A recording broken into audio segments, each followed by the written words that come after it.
E aí, pessoal, sejam bem-vindos. Mais um vídeo começando aqui no canal do Projeto Jovem Arquiteto, hoje nesse formato um pouquinho diferente. A gente está trazendo isso aqui no formato de um podcast. Vocês vão conhecer o Manga, um cara que eu tive o prazer de conhecer durante a minha pós-graduação e tem tanta ideia nessa cabeça louca dele aí que eu falei, a galera precisa conhecer. Então, Manga, conta aí pra gente que história é essa de arquiteto digital. Aproveita e se apresenta um pouquinho aí pra galera. Legal, valeu, Pedro. Bom, legal estar aqui com vocês aqui do Projeto Jovem Arquiteto, cara. E eu acho que nosso encontro e esse programa aqui é um pouco do resumo do que a gente está vivendo hoje lá no curso de pós-graduação. Mas eu trago uma visão aqui que é um trabalho de pesquisa aí de uns 3 anos e meio para cá, que sobre ampliação de áreas, né, sobre tecnologias, ferramentas de tecnologias emergentes aplicadas à arquitetura, coisa que grandes escritórios de arquitetura estão fazendo no mundo e está chegando para nós aqui e ainda tem uma baixa visualização e tem uma potência muito grande para ter virada de carreira, para te levar do ponto A para o ponto B aí. Então é sobre isso que a gente vai falar aqui. Então o arquiteto digital não é sobre só softwares. O arquiteto digital é sobre mudança de mentalidade do arquiteto.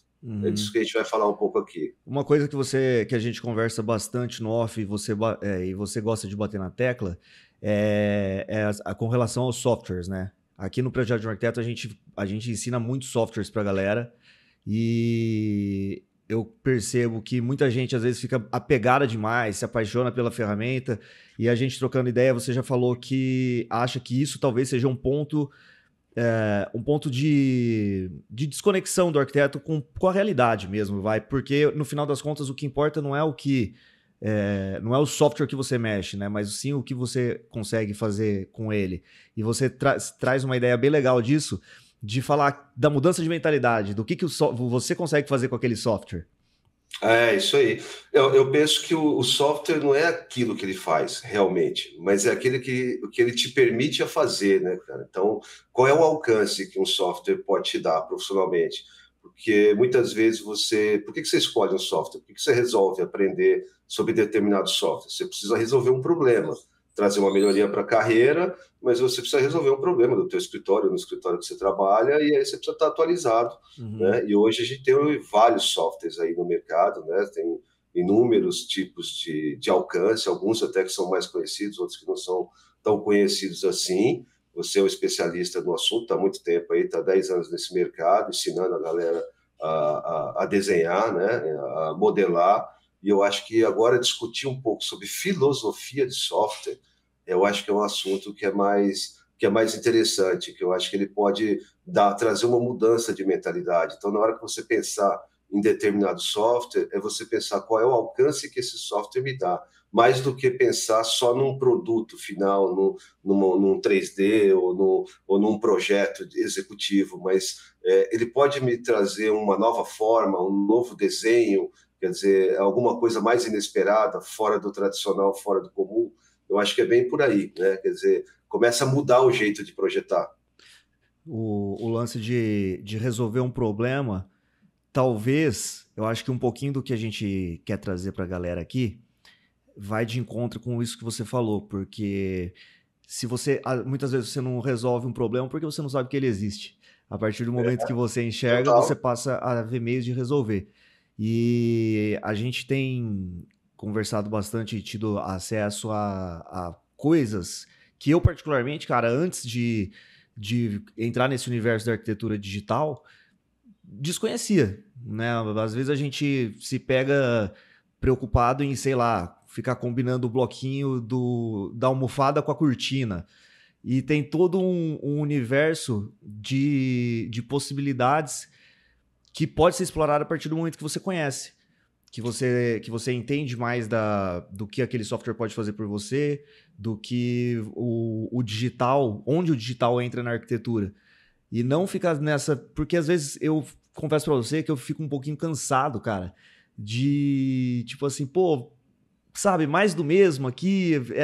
Então quer dizer que eu vou ter que ficar indicando pra galera mais um site de bloco, sendo que já tem o outro. E a outra discussão, e como que a gente usa pode usar esse programa para desenvolver um produto, ou para fazer uma impressão diferente, ou para trazer um novo método construtivo. E eu acho que o Arquiteto Digital, que é esse projeto que você criou e trouxe para compartilhar com a gente, cara, explora muito e tem muito a agregar para a galera nesse sentido. É, Essa disrupção, né? Que é a é, palavra. disruptive. Nós vamos usar algumas palavras aqui, porque o arquiteto, ele é educado, né, cara? A gente é treinado. O arquiteto é um apaixonado pela profissão, a verdade é essa, né? Você se mete nisso porque você é apaixonado pelas coisas que a profissão pode te dar, né? Tem a questão artística, tem a questão do desenvolvimento de um projeto, de um trabalho, de ver uma coisa que sai do papel e se concretiza. Mas o mercado há muito tempo ele está num pensamento muito linear, e o pensamento linear ele te leva à repetição, à sequência. E eu vejo que está todo mundo usando a mesma coisa e fazendo coisas muito parecidas, né? Então essa disrupção que eu gosto de falar vem muito do mercado da startup, porque o arquiteto ele está muito focado no repertório arquitetônico, né? Você é educado, você é treinado para ter um repertório arquitetônico, mas você não é treinado para ampliar e ter um repertório tecnológico. E eu acho que tem uma virada de mindset, aí, uma mudança de mentalidade. Quando você começa a pensar em repertório tecnológico, você sai da questão de dominar um software, mas você começa a entrar em querer explorar softwares que são realmente resolvem determinados problemas. Ou seja, tem um software que eu vou conseguir ter um alcance maior ou desenvolver melhor um projeto nesse sentido. Pô, tem um outro software que resolve melhor aquele outro problema. Então, cada software tem a sua filosofia, cada uma te dá um alcance. Então, quando você começa a produzir os seus projetos, tendo uma literacia, tendo uma visão mais ampla do que cada um deles pode te proporcionar, não como ferramenta de produção, mas como ferramenta de criação, de criação própria e autoral, eu acho que tem uma mudança grande de fase, né, cara? Muda muita coisa. E aí entra um outro lance nisso, a conectividade desses softwares, né, com outras tecnologias emergentes.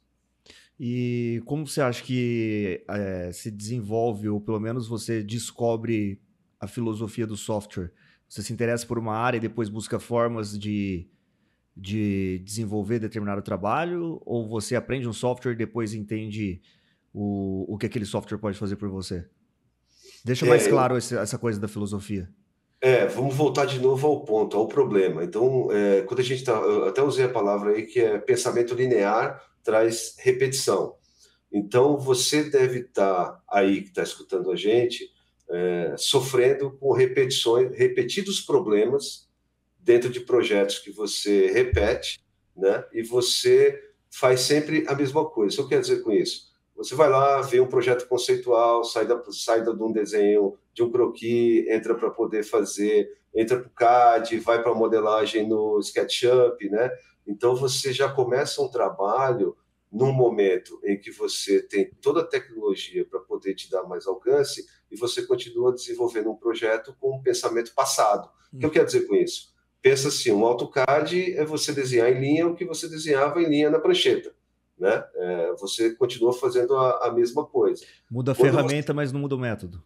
muda a ferramenta e não muda o método, exatamente, é isso. Então, quando você pensa na filosofia, qual é o método, o que esse software me traz enquanto ferramenta que pode me levar a um resultado que eu não teria com um software tradicional, com um software que não fosse, por exemplo, vou usar uma palavra disruptiva agora aqui, um software que não é paramétrico, por exemplo. Uhum. Eu acho que nesse sentido, o que eu tenho percebido é que, e aí eu falo do lado de quem estuda muitos softwares e tenta aplicar isso no dia a dia, né? Transformar em renda, criar novos negócios, essa coisa toda que a gente está sempre conversando. Eu acho que existe uma barreira do parecer difícil. As pessoas têm esse lance de buscar o que é mais fácil, sabe? Por exemplo, um Sketch da vida, que é um software totalmente mainstream, né, o que a galera mais usa. Pô, é muito facinho, né? Tem como você trabalhar com ele de um jeito mais avançado e tal, mas é, eu acho que existe uma preocupação muito grande em se adaptar rápido, né? Entender uma ferramenta que a curva de aprendizado vai ser mais rápida do que muitas vezes buscar por uma ferramenta que vai... pode ser que demore um pouquinho mais para você aprender, mas que vai te entregar mais. E eu acho que isso até vai na linha de muitas pessoas não saberem o que é um design paramétrico, o que uma ferramenta um pouco mais avançada pode entregar, porque tudo isso fica parecendo muito nebuloso, né? E o arquiteto, eu falo isso assim, cara, de quem de quem tem escritório, de quem já fez projetos, a gente se pega numa coisa de acreditar que a arquitetura é abrir a portinha, alugar uma sala e começar a fazer projeto para os outros. Não estou falando que isso é ruim, mas de repente, se a gente continua com todas as ferramentas que hoje a gente conhece, fazendo isso no método tradicional, hoje, conhecendo o que eu conheço, tendo visto o que eu já vi, eu não consigo mais, sabe? Eu não consigo mais aceitar que a gente vai usar o CAD do mesmo jeito que a gente usava a prancheta. Então, acho que essa disrupção, esse momento em que você deixa de fazer as coisas do jeito que sempre foram para fazer de uma forma nova, passa também por você se abrir um pouco para entender novas possibilidades, entender o que está sendo feito no mercado. Só que o que eu tenho percebido é que esse conteúdo não chega nas pessoas. Eu não vejo muita gente, até tem. Vai começar a chegar agora, né? A nossa ideia é que comece a chegar, mas assim, eu conheço alguns canais brasileiros que hoje falam de parametria, por exemplo. Os caras não têm muita capilaridade porque não tem muito interesse. Pô, esses caras, na minha opinião, eram para ser gigantes, cara. Né? Eu tô falando de gente boa, tá? E aí você começa a ver assuntos canais do mesmo assunto fora do país. A galera tá grande, tem ali, né, consegue viver disso, às vezes abre uma plataforma só para ensinar design paramétrico e vai bem. Então, eu acredito que existe o problema velado. Eu aceito que é assim porque sempre foi desse jeito, né? E você, como não conhece uma solução para fazer o que você já faz de um jeito mais fácil, mais rápido e mais barato, você simplesmente aceita, né? O que você acha? Cara, eu acho que você falou um monte de coisa boa conectada aí. Aliás, pessoal, tem uma frase que a gente vai usar muito aqui, que é connect the dots, que é conecte os pontos, né? Então eu vou começar comentando, dizendo o seguinte: a barreira, né? A barreira existe, mas o ruim, a pior coisa do risco risco. É você ficar parado, vivendo nessa maré do Oceano Vermelho, onde todo mundo está disputando um mercado com porcentagens cada vez mais baixas, com um mercado com cada vez mais profissionais, e todo mundo usando a mesma ferramenta e produzindo do mesmo jeito. Então não dá para esperar um resultado diferente disso, né? É até bastante óbvio, né?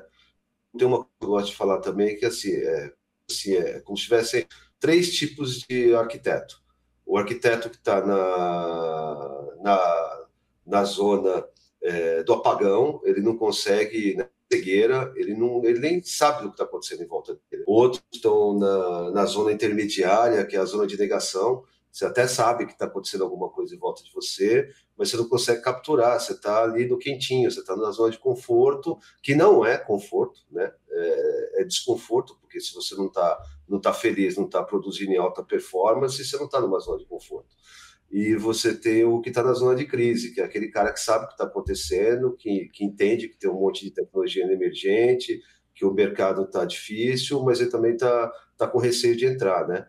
Então, o que eu vejo é que a melhor maneira, e o arquiteto é ótimo para fazer isso em várias áreas da vida, muitas vezes não é para fazer na própria profissão, que é encarar um pouco de espírito de aventura, sabe? Que é de experimentar as coisas, né? Você tem softwares open source hoje, por exemplo, você tem o Blender, que é um software gratuito, né, para poder experimentar. Você fala sobre Blender com algumas pessoas, a maioria nunca nem ouviu falar, não conhece o software. E é um software super prático, super fácil de mexer e tem uma filosofia, tem um alcance grande. Não para projetos executivos, mas para modelagem, para animação, ele é espetacular. Então, ele te dá um outro alcance de teste e prova, sabe? De fazer rápido as coisas. Então, estar na zona da cegueira é não entender que tem coisas desse tipo para poder usar. e de achar, cara, que a coisa que você vai conseguir ficar repetindo o passado no futuro o tempo todo. Isso é chocante quando você fala, pô, o arquiteto ele repete o passado no futuro o tempo inteiro. E a arquitetura é uma profissão curiosa porque ela é enraizada no passado, mas é ela quem constrói o futuro. Quando você vê um bom urbanismo, um bom projeto, um edifício legal, uma solução bacana que você vê pela cidade, é o futuro que está nascendo ali, nasceu da onde? Nasceu da mente do arquiteto, né? Só que muitas vezes ele não tem a capacidade ou a coragem de se colocar numa aventura e falar, cara, o que tem de novo para poder experimentar? Você tem aí a tua plataforma de educação, o projeto Jovem Arquiteto, que a gente está com esse podcast aqui dentro do projeto. Então a gente está falando aqui com várias gerações. Eu tenho certeza que tem gente aqui que não se formou ainda, né, que está terminando o trabalho de conclusão de curso, tem gente que está formada há pouco tempo, 2, 3 anos. Então, acho que a primeira coisa que a gente precisa entender é que tem uma trilha nova para percorrer, e essa trilha está cheia de tecnologias emergentes que estão conectadas entre umas e as outras, e que isso pode te dar uma ampliação de área de mercado de trabalho, que você pode fazer coisas que você nem tinha pensado em fazer, e sozinho. Tá? É mais ou menos como pensar um arquiteto como uma startup, tá? Eu vou falar um pouco disso aí também depois. Mano, mas você acha que essa coisa do arquiteto que está na zona da cegueira sair dessa zona é basicamente trocar o software que ele usa? Não, você trocar a mentalidade, né? Aí é que tá. Então quando você substitui o software e ganha um pouco mais de alcance, né? E a ideia do arquiteto digital, o que que é? Não é falar só sobre ferramentas, mas é falar sobre mudança de mentalidade. Quando eu coloco aqui uma mudança de mentalidade, eu vou trazer um exemplo bem legal que até você vivenciou há pouco tempo agora, acho que até foi, né, esses dias. Se você modelou parametricamente um móvel e foi lá e colocou para fazer um corte do móvel numa CNC e tirou um móvel, um design que você, até pouco tempo atrás, era uma área que você não nem pensava Nunca que tinha um pensado. arquiteto é uma área que a gente fala muito. O que a gente faz? Cara, Porra, isso é bizarro. Eu nunca tinha pensado em pois desenvolver é, mobiliário. E foi tipo assim, e é uma coisa que assim, era muito distante. E de repente você se pega fazendo isso, né? pois é, e o que acontece? Fica muito separado assim, pô, desenhar mobiliário é para designer. O arquiteto faz projeto de arquitetura. O Uhum. arquiteto carrega muito com isso com ele. Mas Você isso é acha que uma. isso, essa coisa dessas caixinhas, até cortei seu raciocínio, mas você acha que essa coisa de colocar nessas caixinhas é uma das coisas que limita o arquiteto?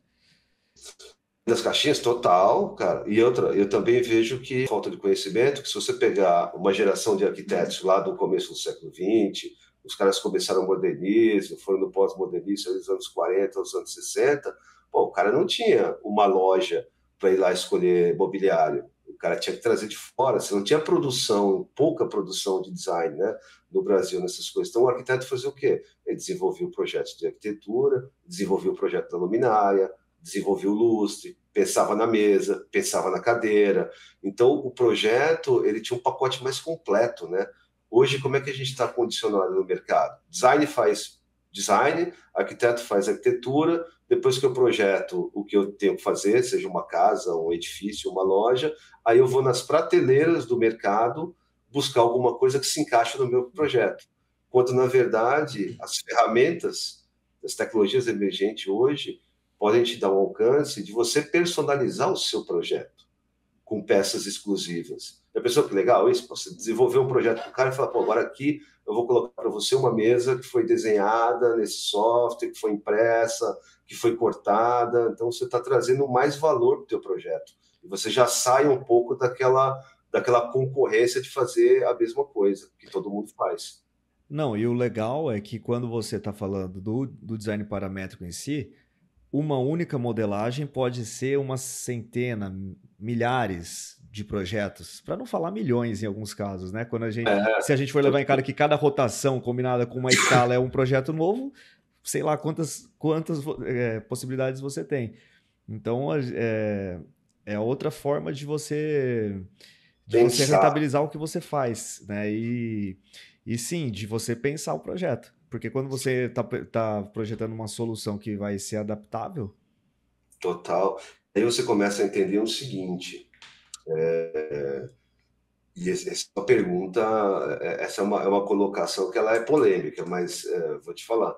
você necessariamente, o arquiteto, ele continua precisando começar o projeto pela lapiseira, né? O croquis é importante, a ideia nasce no croquis, né? Como eu falei, o arquiteto é uma profissão enraizada no passado, mas a gente também agora tem um pensamento mais livre, cara, que é o que? Quando eu começo a desenhar um projeto, eu começo pela forma. Quando eu começo a entender que existe uma revolução na arquitetura e no design, que é uma revolução silenciosa, e o arquiteto digital aqui é uma trilha importante para falar sobre isso, porque é um outro pensamento de projetar, é um outro jeito de você planejar um projeto, onde a forma é o resultado e não o início do projeto. Olha que diferença, vamos pegar ponto A e ponto B. Então, o ponto A, você tem ali o arquiteto desenhista, né? E no ponto B, você tem o arquiteto que modela um sistema para ter uma forma eficiente no final, né? Para quem está ouvindo isso, form-giving, né?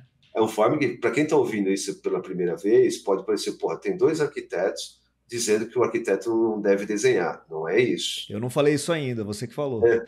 Então, mas cara, você não precisa abandonar nada do que você está fazendo.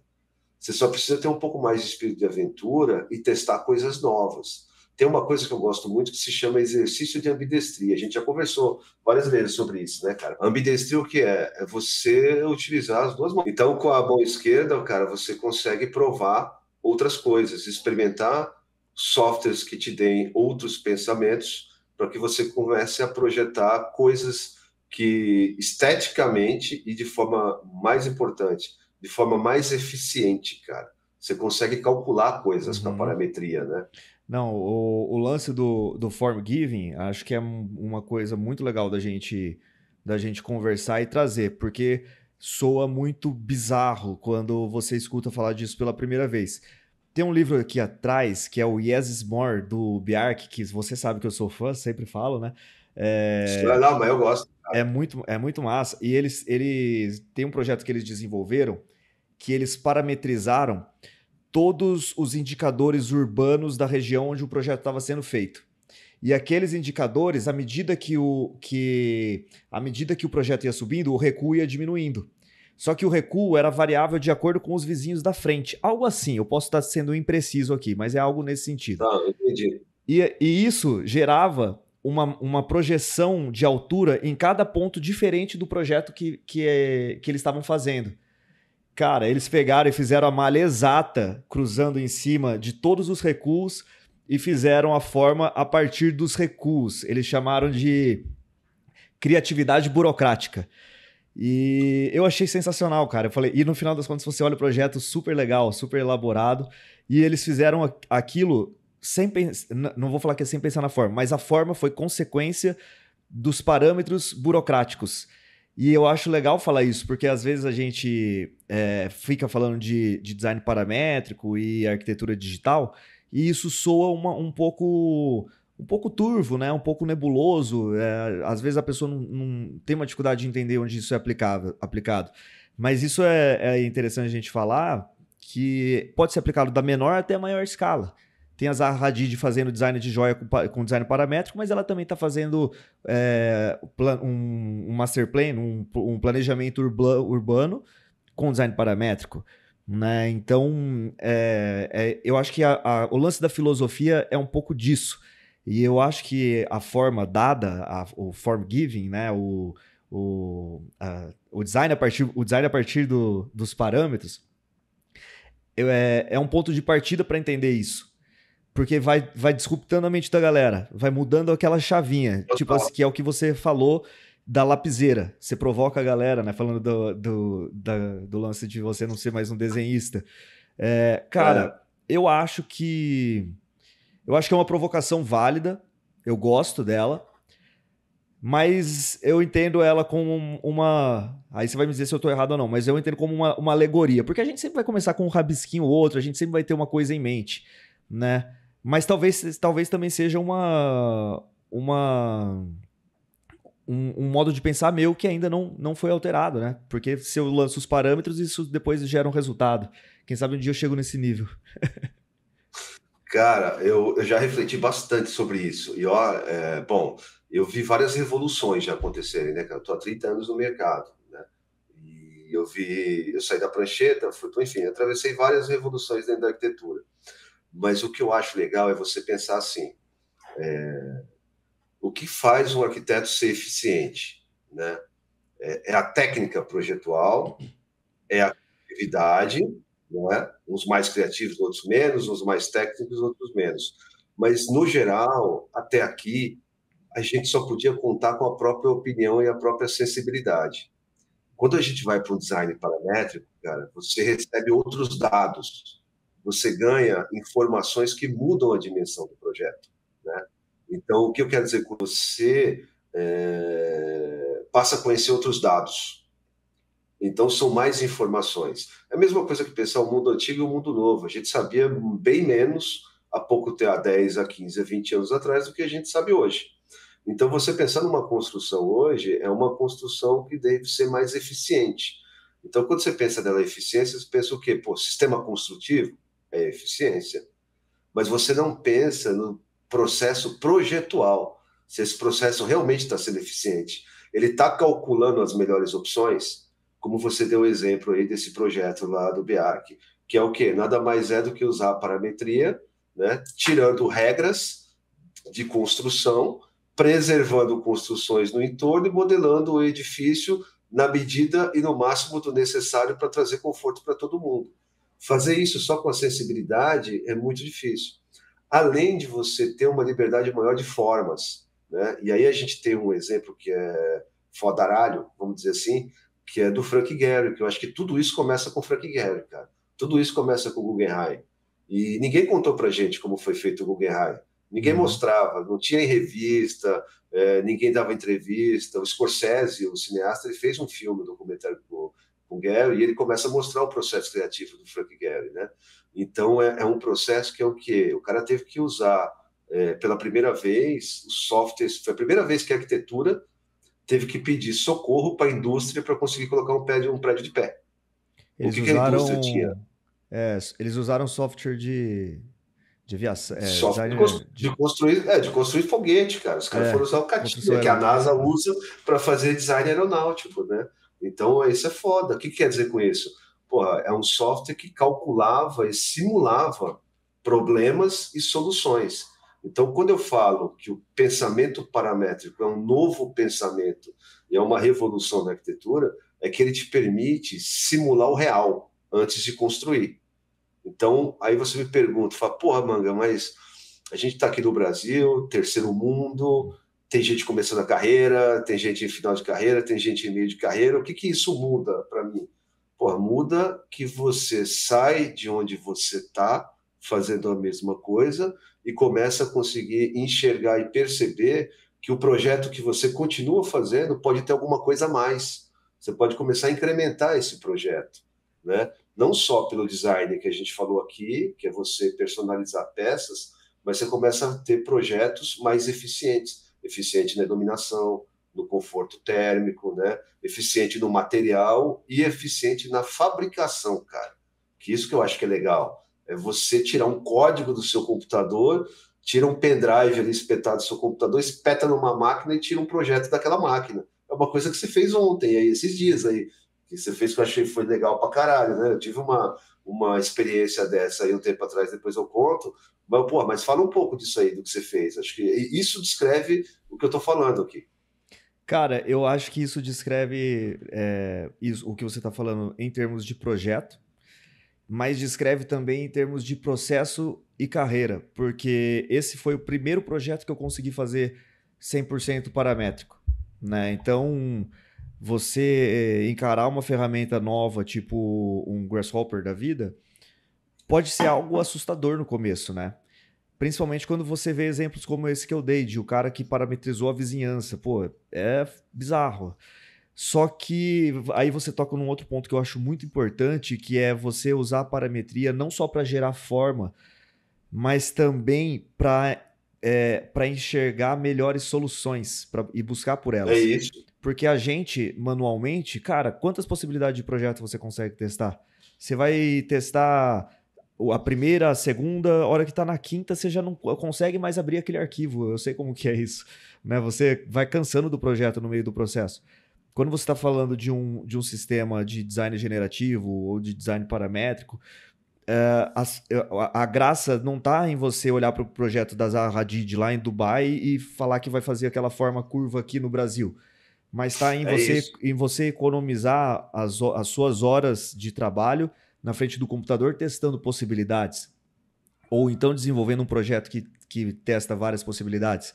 Esse projeto que você tá falando foi o projeto da mesinha US, né?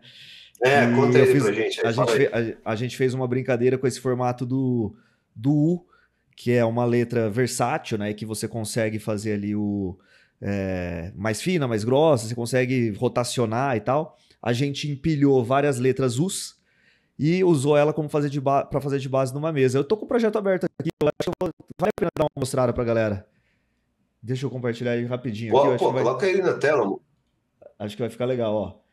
Eu tava preparando um post Olha aí. para fazer dele no Instagram e basicamente a mesa é essa aqui. É uma modelagem que foi feita Ô, usando Pedro, 100% o ô, Grasshopper, Pedro, né? E aí, deixa eu só te falar uma coisa aqui, peraí, deixa eu só te mostrar uma pode coisa falar. aqui. Eu não posso deixar, desculpa te interromper, mas eu não posso deixar de compartilhar isso, cara. A primeira vez que eu vi uma tela do Grasshopper e que eu vi alguém criando um sistema de modelagem no Grasshopper, eu fiquei com vontade de ir embora no meio do caminho, porque eu falei, cara, que é isso que esses caras estão fazendo? Mas olha só, que eu queria deixar uma mensagem para quem está vendo isso pela primeira vez, e vai ter muita gente que está vendo isso pela primeira vez aqui, tá? É mundo novo, cara. Então é assim, Uhum. o arquiteto, você curte pular de um avião com paraquedas para ter aquela sensação, mas você tem medo de experimentar um software paramétrico, saca? Então, Exatamente. bem-vindo à aventura da trilha do arquiteto digital, e o que a gente está falando sobre isso, é mudança de mentalidade que muda o jeito de pensar projetos, certo? Com certeza. E por mais que assuste, eu acho que é legal falar pra galera que por mais que você não saiba, a sua cabeça já funciona do jeito que tá aqui. Só que aqui tá É isso. desenhado. Então, por exemplo, vamos lá, a galera que projeta usando o Sketch. Quando você vai fazer uma caixa, você vai fazer uma caixinha no Sketch, o que você faz? Você desenha um retângulo, depois você pega o push-pull, leva para cima num eixo, que normalmente vai ser o eixo Z, com uma medida, certo? É basicamente isso. Certo. Quando você vem aqui para um design paramétrico, você vai fazer exatamente o mesmo processo. Só que você vai fazer isso e a fórmula vai ficando salva. Eu deixei aqui a fórmula escondidinha para não ficar muito assustador, Ó, mas o pessoal que tá olhando isso aí tá falando, cara, que porra de pilha, que fio é isso aí? Mas aquilo ali são basicamente as fórmulas que fazem a gente chegar nesses parâmetros, né? Então, assim, só pra mostrar aqui pra galera, isso aqui são os parâmetros que geram essa mesa. Então, por exemplo, eu posso mudar o tamanho da base da mesa, se eu chegar aqui e dizer que a base da mesa não tem mais 50, ela tem 75. Eu consigo mudar a mesa e agora ela é uma mesa de 75. Se eu quiser, por exemplo, aumentar aqui o tamanho do tampo ou o tamanho do raio, enfim, eu consigo fazer toda essa brincadeira, eu consigo transformar isso aqui numa mesa de jantar. Então, ó, ela é uma mesinha de centro. Tem 30 centímetros de altura, mas se eu quiser eu posso colocar com 75, ela vai crescer. E aí eu posso, por exemplo, aumentar aqui para caber a galera sentada, né? Ó, eu aumento o tampo e de forma bem versátil eu tenho uma mesa de jantar. Se eu não quiser um U tão arredondado, eu posso chegar aqui e deixar esse U que tá aqui, o arquivo tá pesado, né? Ó, eu posso fazer a mesa quadradinha para combinar com o tampo. Então isso aqui é um pouquinho assim, é uma brincadeira do design paramétrico, né?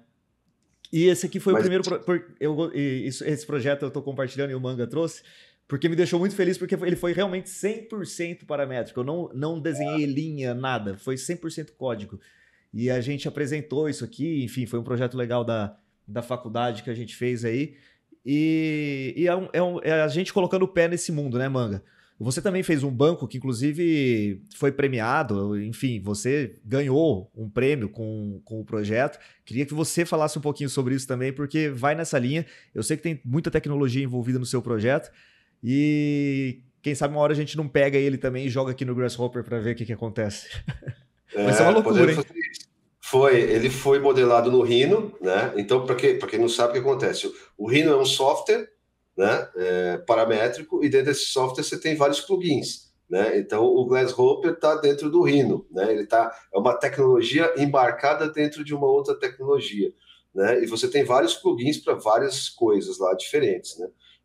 O que eu curti muito nesse projeto aí, cara, foi que assim a gente sai do mundo Zaha Hadid, a gente sai do mundo do Biarc, são países com muito dinheiro para investir em arquitetura, são países onde a tecnologia impulsiona a sociedade e a gente está num lugar onde muitas vezes a tecnologia ela é vista como algo que tira empregos e tira possibilidades. Então, acho que também tem que ter uma mudança de chave aí. Então, você que é arquiteto, designer, que está escutando a gente aqui nesse podcast, cara, tem que entender que é o seguinte: primeiro, você não precisa abandonar o teu jeito de projetar. O que você precisa fazer é melhorar a forma como você pensa projeto e você se integrar com as tecnologias emergentes. Então, esse caso que você trouxe aqui, cara, é o quê? Pô, eu não preciso aprender isso, né? Porque eu não vou fazer um prédio como o da Zaha Hadid de bilhões de dólares aqui em São Paulo, no Rio de Janeiro ou em Salvador. O escritório da Zaha Hadid pode fazer, mas o que eu quero dizer é o seguinte: você fica pensando nessas soluções tecnológicas que são para grandes projetos, para grandes investimentos, mas a realidade não é essa. Você melhora a tua performance. Cara, vamos pegar um outro problema. Arquiteto não pensa em performance, né? Arquiteto pensa o quê? Porra, peguei o projeto, fiz o projeto, entreguei e resolvi o problema e tchau, vamos para o próximo cliente. Então, você não trabalha a performance que você pode ter dentro daquele projeto. Então, esse exemplo da mesinha é legal porque ela foi parametrizada e o que acontece? Você fez uma regra, você construiu um código e esse código simula várias hipóteses de projeto. Então você imagina que se você estivesse desenhando um móvel, ou estivesse desenhando uma loja, ou estivesse desenhando um ambiente, ou uma casa, se você conseguir construir, e a gente está aqui na trilha do arquiteto digital para ensinar a fazer isso, se você conseguir construir um código, que quando você for apresentar um projeto para o teu cliente, você consegue simular, cara, arrastar ali, cara, e simular. Pô, assim fica melhor, aqui essa hipótese, aquela melhor. Primeiro, cara, você começa a reduzir revisão de projeto, porque na hora ali você está testando várias hipóteses, né? Ou você já pode testar e chegar com uma coisa mais acertada para o cliente, para ele não ficar mudando o projeto. Começa daí, né? E aí você começa também a ganhar uma posição no mercado que, assim, pô, hoje eu estou concorrendo com todo mundo que está fazendo igual. A partir do momento que eu começo a fazer isso, eu já não estou fazendo projeto igual a todo mundo, né? Tem uma lacuna aí, tem um espaço para você ocupar no mercado. Aí Uhum. você já. Pô, o mercado está pedindo o projeto desse jeito? Pode não pedir, mas ele paga por eficiência. O que é eficiência? É você ter customização. Você pega projeto de alto valor, projeto na área do luxo. Tudo que o projeto de alto valor no luxo quer é customização. Então, quando você cria um projeto parametrizado, você consegue customizar aquele projeto com várias possibilidades, né? Aí vocês começam a entender que é um outro jeito de pensar projeto de arquitetura e design. Ficou bem visual, né? Depois que a gente levou o projeto ali da mesa. Totalmente. E o grande lance é, você tem a customização, ela acontece, só que você fez um projeto, né? Uma E vez. o esforço que você teve ali, eu não vou mentir não, cara, eu me esforcei para fazer essa mesa, deu um trabalhinho. Só que é um projeto muito versátil. Ele pode atender desde a pessoa que quer fazer a mesa de centro, da pessoa que quer uma mesinha de café, para a pessoa que quer uma mesa de jantar, de todos os formatos possíveis e diferentes ali. Então, o jeito de pensar é o que muda. E talvez uma mensagem legal de deixar pro pessoal é isso, gente, que o Manga tá falando, de você tirar um pouco da cabeça o lance do projeto megalomaníaco e entender essa forma de projeto como algo que vai trazer eficiência. E eficiência é transformada em retorno financeiro. Se você não tem que ficar fazendo alteração em projeto, consequentemente seu tempo está mais livre para pegar mais projetos, se for o caso. Ou para vender soluções que você desenvolveu uma vez. Que é outra coisa que a gente pode falar em outros episódios aqui do podcast, né, mano? Que é essa coisa de você vender em escala, que a partir do momento que você usa a arquitetura digital a seu favor, é possível. Eu acho legal esse gancho da escala, e aí para avançar, o que é? Você tem a escala do grande projeto, mas você usa a mesma tecnologia na sua escala. Você consegue usar a mesma ferramenta para resolver os seus problemas, né? E aí você ganha um outro alcance e você se posiciona de uma outra forma no mercado, diferente. Você começa a deixar de ser, e eu vou provocar de novo, e eu tenho licença poética para falar isso, porque a minha primeira formação foi de desenhista técnico. Você começa a deixar um pouco de ser desenhista de soluções e começa a ser um pouco modelador de possibilidades e de eficiência com isso, cara. Isso é muito legal. E aí, falando um pouco lá do banco, cara, que é legal, eu parametrizei ele depois de produzir. Ele é depois, no outro programa, a gente traz o banco aqui para falar sobre ele. Aí o que acontece? O banco ele é feito em arcos, né? E ele tem arcos assimétricos, então são arcos de larguras diferentes, né? Só que eu projetei, eu idealizei ele no Rhino, que é um software que tem o Grasshopper dentro, mas eu projetei e modelei ele de uma forma fixa. Depois de produzir, aí eu aprendi a modelar ele para uma forma que eu pudesse customizar. Se eu quero 3 arcos iguais, 2 arcos iguais, se eu quero ele com 2 metros, se eu quero ele com 3 metros, se eu quero ele mais largo, se eu quero ele um pouco mais alto ou mais baixo. E isso começa a conversar também com a questão da ergonomia, né? Uhum. Então, quer dizer, como é que eu penso em alguma coisa que ergonomicamente é mais feito para você do que um padrão de mercado? Porque, pô, eu tenho 1,80 m, o outro tem 1,70 m, o outro tem 1,90 m, um pesa 80 quilos, o outro 120 quilos. Quer dizer, eu acabo fazendo o mesmo projeto para todo mundo, né? Imagina que legal, mano, uma solução que a pessoa entra ali para comprar o mesmo banco só escolhendo a altura nos centímetros. É isso. Aí o que você faz? Você tirou esse código, você espeta o pendrive na hora da reunião de fazer isso, e você espeta o pendrive depois na máquina e imprime o banco. Ou corta a mesa. É isso, cara. Então, Ou gera um bloquinho 3D para a pessoa especificar no projeto, né? ou gera um bloco 3D para colocar no projeto, enfim. Mas o legal é você começar a pegar esse mindset, essa mentalidade de que existe um mundo novo, a arquitetura digital é uma revolução na arquitetura mundial, né? A gente está aqui para falar sobre isso e vamos falar muito sobre tecnologias emergentes, mas a gente sempre vai estar frisando aqui, sempre colocando um peso maior em cima, porque o mercado da arquitetura é um mercado estagnado, né? A arquitetura não tem progredido, né? Mas quando você começa a olhar para isso que você pode fazer com tecnologia, você começa a ganhar outras perspectivas, né, cara? Você começa a ver outras coisas, né? E esse banco foi muito legal, porque acho que o mesmo sentimento que você teve de tirar a mesa do digital e levar ela para o corte, né, com o código dela, eu senti isso também com uma mesa que eu também... foi um concurso que a gente venceu de uma empresa de design na Argentina, que é uma mesa raiz, é uma árvore, né? E ela foi impressa em tamanho real, escala 1 para 1, numa impressora 3D que imprime em 1 metro cúbico, ou seja, ela imprime uma poltrona, ela imprime um pé de mesa, né? Mas para chegar nisso, o que eu fiz? Primeiro eu fui testando coisas. Então eu comprei algumas impressoras 3D, coloquei no meu escritório, comecei a imprimir Pikachu, depois comecei a imprimir presente para aniversário de criança. Aí depois vai imprimindo aqueles modelinhos da internet, né? Isso, fui tentando entender como é que a máquina funcionava, até que eu cheguei num modelo, num design que eu produzi, que eu pude testar e prototipar sem a ajuda de ninguém, sozinho com uma impressora 3D, e depois eu levei para escala real com uma outra tecnologia, que foi impressão 3D de concreto. Então foi uma somatória de tecnologias embarcadas, e essa somatória de tecnologias trouxe uma disrupção de mercado. E aí esse projeto foi premiado. A gente teve a felicidade de vencer o Prêmio Brasileiro de Design de 2024. Que o quê? Que o projeto não era só design, não era só forma, era processo.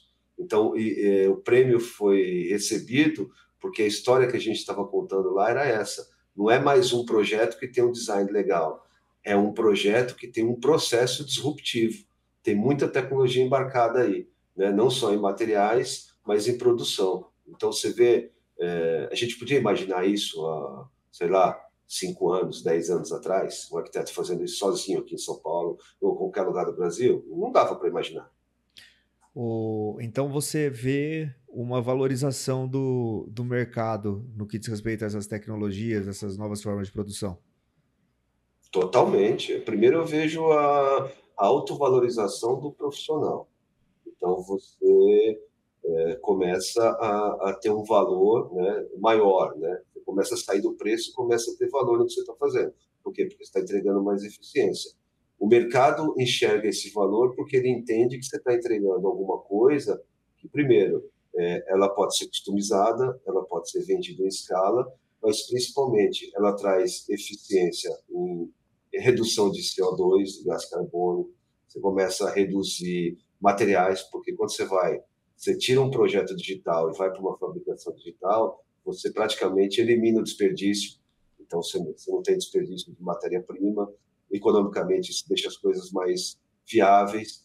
Então, quando você soma o valor de poder fazer e o valor de poder produzir, você começa a entregar uma coisa para o mercado que é bem diferente do que muita gente que está ouvindo a gente aqui está entregando e entrega, que é o quê? Projeto executivo de arquitetura, né? Projeto de animação, projetos complementares, aquela execução de obra que salva o caixa do escritório. O cara não consegue pensar de projetos, ele tem que pegar a obra e ele sofre na obra porque ele precisa da renda da obra para manter o escritório, né? Então, quer dizer, você pode continuar fazendo obras, mas de forma digital. Muito legal. E me fala uma Né? coisa, essa é difícil, hein?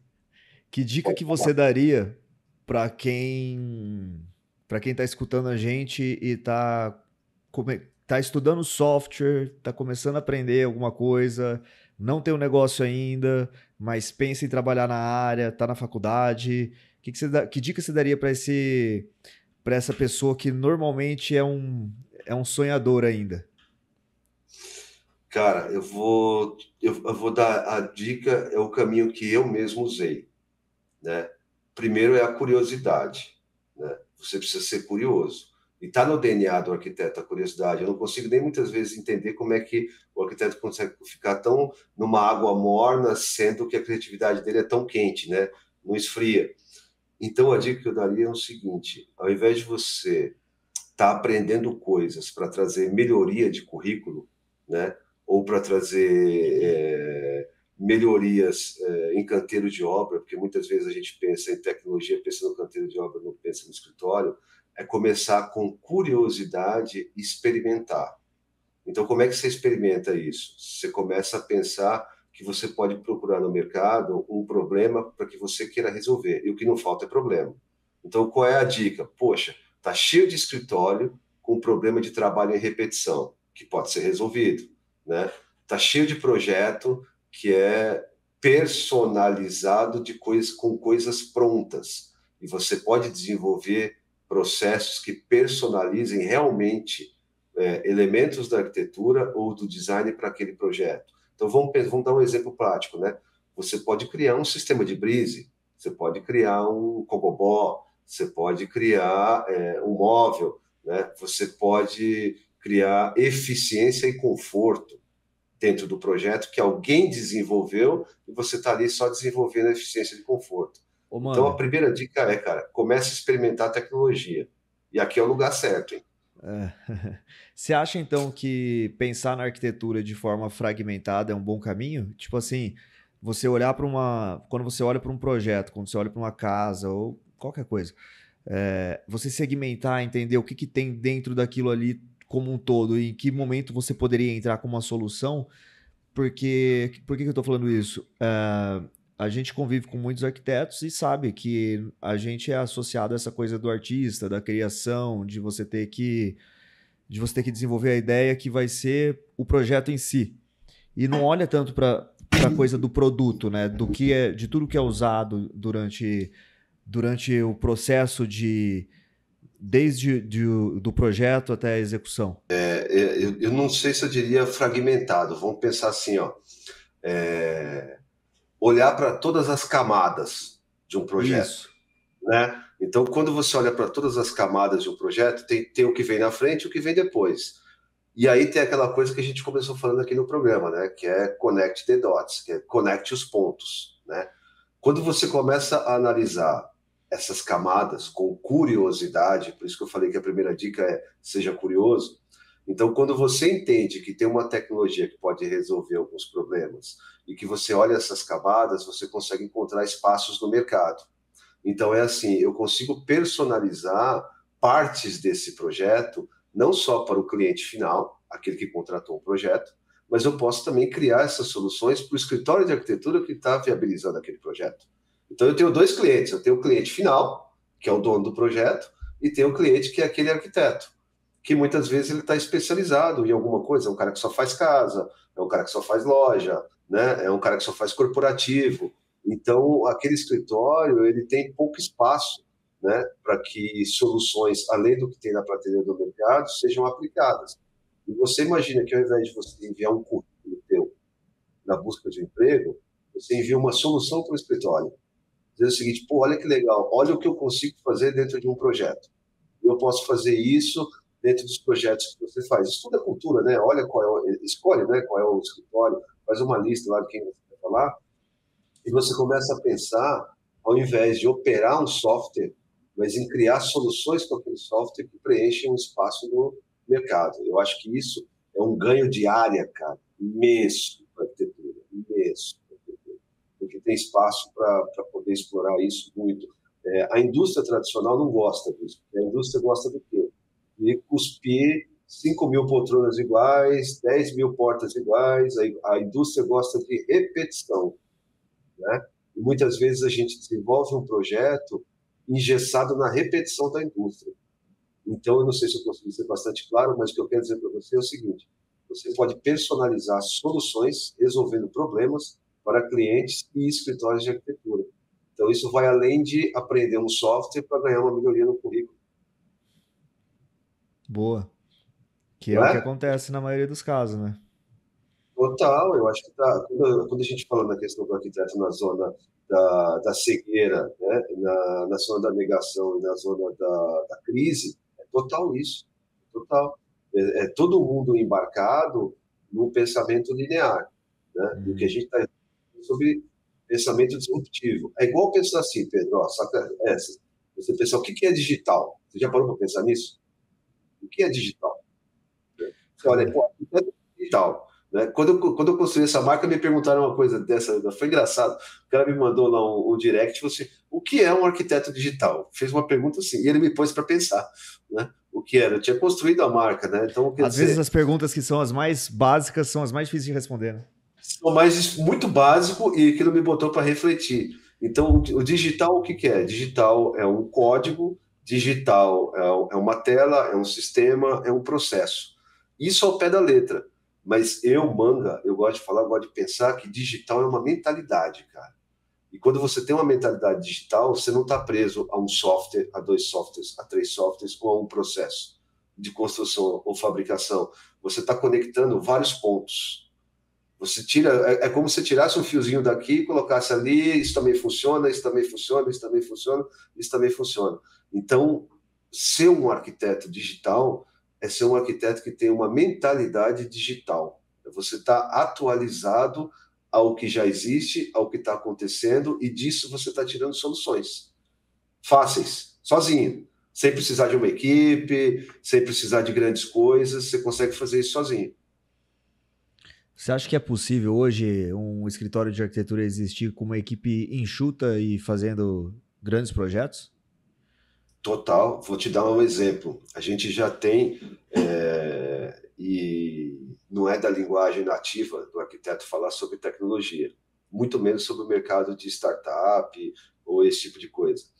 Mas você já tem unicórnios, ou seja, empresas de uma pessoa só que já ranquearam o IPO na Bolsa de Nova York de $1 bilhão. Ou seja, o cara construiu uma ideia sozinho, né?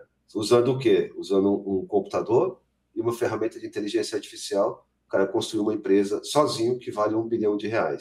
Você vai construir uma empresa sozinho que vale R$1 bilhão na arquitetura? Não precisa ser esse o foco, mas você consegue sozinho construir uma solução que vai te trazer uma rentabilidade onde o oceano que você está navegando só tem você. Você construiu aquilo, não tem ninguém concorrendo com você. E eu acho que isso é legal demais da tecnologia. É você conseguir construir coisas que só você está conseguindo fazer naquele momento. Você olhou para aquilo. Você pegou aquele recorte, tirou uma solução e vendeu. Ô, mano, aí tem outra coisa que eu acho legal, cara, que tudo que a gente tá falando aqui é uma coisa que por não ser tão... por não ser tão senso comum ainda, é algo difícil de ser replicado. Então, por exemplo, alguém que se destaca muito hoje com uma ideia relativamente simples, né? Essa pessoa pode ser copiada a qualquer momento por alguém que tem mais dinheiro e, consequentemente, essa pessoa ganhar o espaço dela no mercado.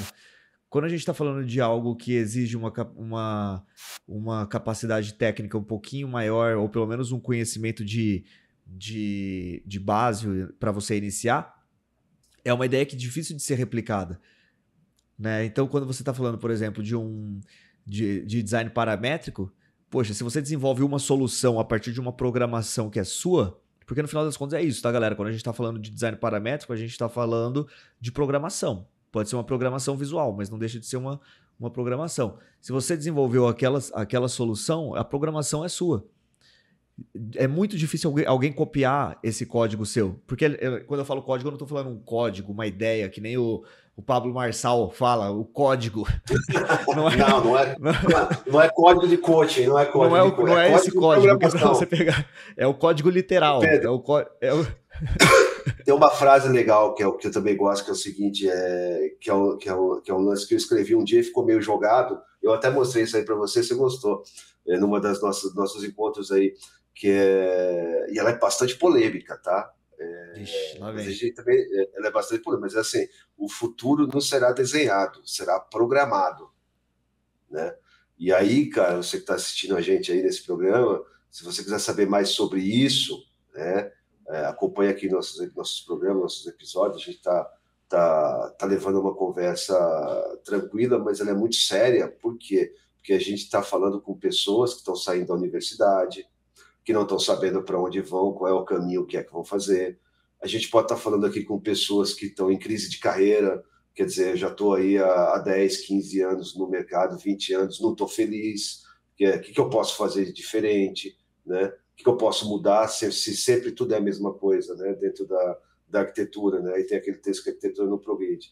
Então, começa a pensar nisso, que o futuro não vai ser desenhado, vai ser programado. Mas não quer dizer que você não possa usar uma lapiseira para fazer o teu primeiro croquis, para você poder fazer o primeiro esboço, para depois tirar essa ideia, seja ela escrita, codificada, e levar isso para o digital. Agora, quando a gente fala de parametrizar 100% uma coisa, nem sempre você vai precisar da lapiseira. Quanto mais você se desenvolve na ferramenta, mais você começa a colocar as suas ideias, porque você já capturou qual é a mentalidade do design paramétrico. Você já entendeu como é que você faz um círculo, um cubo, um quadrado, como é que ele vai mexer, como é que ele vai rotacionar, como é que ele sobe, como é que ele desce, né? Como é que ele torce, como é que ele ganha outras coisas que mudam completamente a tecelagem da forma dele, né? Eu acho que isso é muito legal, falar da tecelagem da forma, né? Você consegue aplicar coisas que mudam o estado daquele material, né? Antes ele era rígido, de repente ele começa a virar orgânico, porque você conseguiu aplicar um código ali e mexeu no biotipo do material, né? Então eu acho que isso, cara, é uma coisa que aí o arquiteto leva uma puta vantagem, né? Porque ele é capaz, sim, porque ele é apaixonado pela arquitetura, de pensar em coisas únicas. Ele só não pensa em coisas únicas e totalmente individuais porque ele ainda está muito preso na indústria. Então, como ele está preso na indústria, tudo que ele projeta e fabrica, ele está pensando onde compra, onde fabrica e como faz. Quando, no contrário, ele poderia estar pensando o seguinte: eu estou criando isso aqui, eu produzo e eu fabrico com uma impressorinha 3D, com uma halterzinha que eu alugo de uma hora de produção de uma marcenaria para cortar um painel para mim, né? Então você consegue pensar, produzir e entregar. Eu acho que isso dificilmente alguém vai conseguir te copiar fazendo isso. Tem a barreira, aí você me fala, porra, cara, mas como é que é a barreira do investimento disso? Pô, eu não consigo nem ter um software original para poder trabalhar. Esse cara está me falando em prototipar em impressora 3D, em alugar router. Mas, cara, você tem que pensar em escalar a carreira. Se você ficar pensando na barreira, você não escala a carreira. A carreira está difícil de escalar do jeito como ela existe hoje. Você está aí prestando serviços secundários para escritórios de arquitetura e para clientes, quando na verdade você podia estar desempenhando projetos autorais usando tecnologia emergente. É isso que eu quero dizer. É pensar, produzir e entregar sozinho, com o teu escritório. Por isso que eu respondo aquela pergunta que você me falou, se eu acredito no escritório enxuto de poucas pessoas. Totalmente. E eu acho que também, galera, é vocês entenderem assim, entenderem o momento. Não é porque você não tem acesso a todas as tecnologias no momento que você não vai atrás de entender uma ferramenta que te dê a possibilidade de usar elas no momento certo, no momento que você se entende como especialista. Fala para a galera de alguns softwares open source aí, software gratuito, que você usa sem ter que pagar. Hoje em dia você tem o FreeCAD, você tem o Blender, você tem o... Você tem softwares com preço acessível como o D5, por exemplo, né? Então são softwares, por exemplo, no Blender você não paga nada e você vai ter todas as possibilidades, você vai conseguir fazer o que você quiser, né? Pois é, num Então, software que você não precisa comprar. é, então É acho que de é por graça, aí. você vai na internet e baixa. Aí você fala, pô, mas aí eu preciso fatiar, né? Não vou entrar numa questão técnica porque ainda está muito cedo aqui, mas você também tem softwares para você fazer a produção das peças, que também você usa software gratuito, também é open source. Aí você precisa da Uhum. máquina. Pô, eu não posso comprar a máquina. Aluga a hora da máquina para produzir, Sim, entende? se a Não peça está precisa comprar a vendida, né? máquina. É isso, aluga a hora da máquina só para produzir. Você sabe disso. O arquiteto ele tem ambiência dentro das marcenarias, né? E uma Uhum. router hoje, dentro de uma marcenaria, é uma máquina bastante comum, né? Sim. Ô, Manga, a gente vai chegando perto do final aqui, né? Foi um papo bem massa pro primeiro, a gente vai se empolgando, a gente vai Legal. falando de vários assuntos, né? Mas a nossa ideia é que isso aqui seja um programa semanal. Deixa uma mensagem aí pra galera antes da gente encerrar. Bom, pessoal, você que ficou até aqui, está com a gente aí ouvindo esse programa disruptivo sobre arquitetura digital, porque é isso que ele é. A gente vai trazer aqui nesse programa tecnologias emergentes, principalmente mudança de mentalidade. Vamos trazer uma linguagem que vai ampliar o seu repertório tecnológico e deixar para vocês aqui que nós estamos criando, são 3 trilhas, né, do arquiteto digital aqui no projeto Jovem Arquiteto, né? E o que é uma trilha? Uma trilha é uma jornada. E nessa jornada você vai futuramente aprender algumas coisas, né? Então, vamos ter uma jornada de inovação, vamos ter uma jornada de desenvolvimento, vamos ter uma jornada de aceleração, né? Então, para um primeiro programa, você deve ter ouvido aí palavras que você não costuma ouvir. É difícil um arquiteto ouvir sobre startup, sobre repertório tecnológico, sobre design paramétrico, sobre impressão 3D, sobre corte em CNC, mas tudo isso faz parte de jornadas que vão compor essas trilhas. E a gente vai contando um pouco sobre isso para vocês nos episódios seguintes aí. E foi muito legal, Pedro, bem bacana estar contigo aqui. Eu acho que esse nosso encontro aí é um encontro de gerações. Nós temos aí eu venho de uma geração que é bastante responsável pela forma como o mercado da arquitetura está aqui. É uma geração que dormiu por muito tempo repetindo o passado no futuro e que agora tem uma obrigação de mudar e ajudar a mudar o cenário com a experiência que tem. E você vem de uma geração mais jovem, já com um pensamento mais digital, já com um pensamento de tela, né?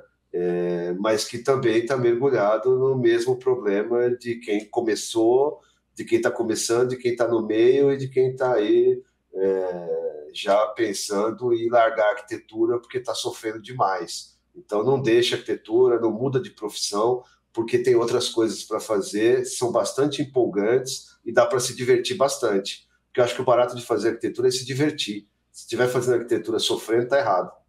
É isso aí. Boa.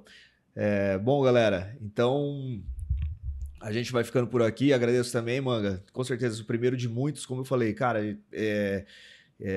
a gente acaba se empolgando e vai falando, vai entrando em outros assuntos, assim, mas eu acho legal é isso, né? Não é deixar o tema fechado.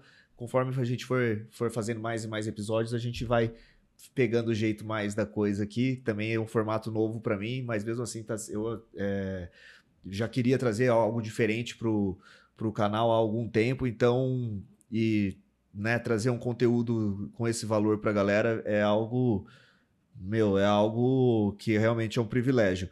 E como o Manga falou, quem ficou aí até agora, antes de mais nada, eu espero que vocês tenham extraído algo daqui, eu espero que vocês tenham curtido.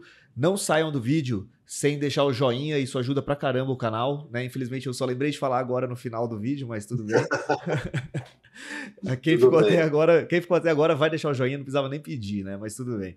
E é isso. Mano, agradeço mais uma vez e a gente se vê na próxima. Valeu. Valeu, Pedro. Até mais. Valeu, até mais.